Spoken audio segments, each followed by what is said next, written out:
လှုပ်လျှောက်တော့မယ်ဆိုရင်ပထမဆုံးကအလုပ်ကြော်ညာတွေကိုကြည့်မယ်အဲ့တော့ job ads တွေကိုကြည့်မယ်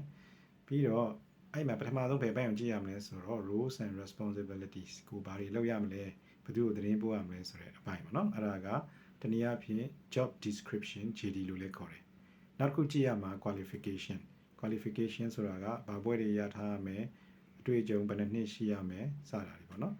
အဲ့တော့ဒီအလုပ်ကိုရှောက်မယ်ဆိုလို့ရှိရင်ကိုကဘာပို့ပေးရမလဲဆိုတော့ resume သို့မဟုတ် CV တချို့နိုင်ငံတွေမှာ resume လို့ခေါ်တယ်တချို့နိုင်ငံတွေမှာ CV လို့ခေါ်တယ်အဲ့တော့အဲ့ဒါကိုပို့တဲ့အခါကျတော့ကိုမိတ်ဆက်တဲ့အနေနဲ့အပေါ်စာလေးတစ်ခုကိုထည့်ပြီးပို့ရမယ်အဲ့ဒါကို cover letter လို့ခေါ်တယ်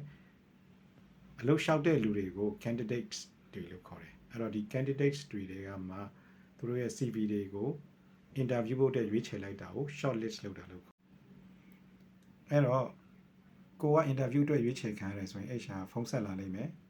you are shortlisted for the interview ဆိုတော့ကိုက interview သွားပါတော့ interview မှာဖြေနိုင်လို့အလုပ်ရခဲ့ပြီဆိုလို့ရှိရင် appointment letter မှာ sign ထုတ်ရမယ်တချို့နိုင်ငံတွေမှာတော့ employment contract လို့လည်းခေါ်တယ်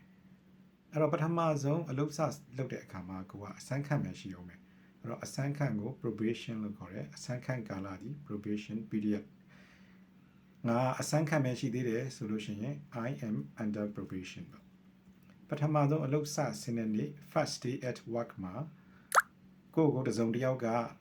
လုပ်ငန်းခွင်မှာရှိတဲ့လုပ်ဖော်ကိုင်ဘက်တွေနဲ့မိတ်ဆက်ပေးလိမ့်မယ်လုပ်ဖော်ကိုင်ဘက်တွေက colleges တွေပေါ့နော် colleges တွေကကို